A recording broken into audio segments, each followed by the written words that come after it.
British প্রভাবশালী দৈনিক financial Times প্রকাশ করেছে এক চাঞ্চল্যকর প্রতিবেদন। শেখ হাসিনার শাসন আমলে বাংলাদেশ থেকে পাচার হয়েছে প্রায় $234 বিলিয়ন।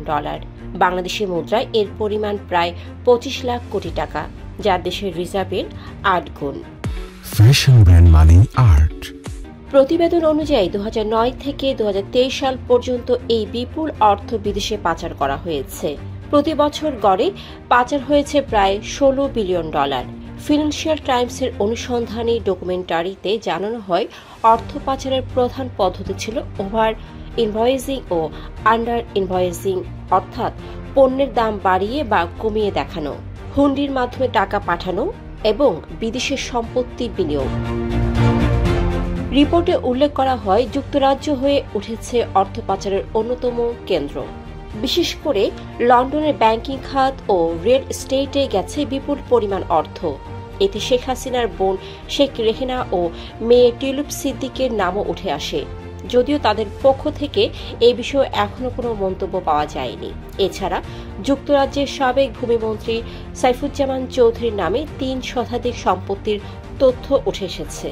এর মধ্যে ব্রিটিশ অপরাধ দমন সংস্থা ইতিমধ্যে বিপুল সংখ্যক সম্পত্তি জব্দ করেছে বলেও দাবি করা হয়েছে। প্রতিবেদন আরও জানায়, হাসিনা সরকারের সময় সেনা গোয়েন্দা সংস্থার সহায়তায় ব্যাংকগুলো দখল করে নেওয়া হয়। অস্ত্রের মুখে অনেক পরিচালককে পদত্যাগে বাধ্য করে ভুয়া ঋণের মাধ্যমে হাজার হাজার কোটি টাকা বিদেশে পাচার করা হয়েছে। এ বিষয়ে অন্তর্বর্তীকালীন সরকারের পক্ষ থেকে এখনো কোনো আনুষ্ঠানিক প্রতিক্রিয়া আসেনি, তবে তদন্ত চলছে আন্তর্জাতিক সহযোগিতায়। অর্থনীতিবিদরা বলছেন, এত বড় অঙ্কের অর্থ ফেরত আনা কঠিন হবে, তবে রাজনৈতিক সদিচ্ছা ও বৈশ্বিক সহযোগিতা থাকলে এটি অসম্ভব নয়। অন্যদিকে সরকারপন্থী মহল এই প্রতিবেদনকে রাজনৈতিক উদ্দেশ্য প্রণোদিত দাবি করছে।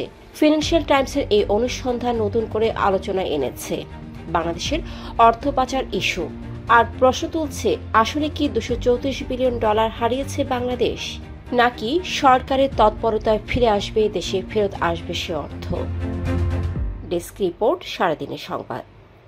ফ্যাশন ব্র্যান্ড মানে art. Men's, ladies and kids wear. Art. Be smart.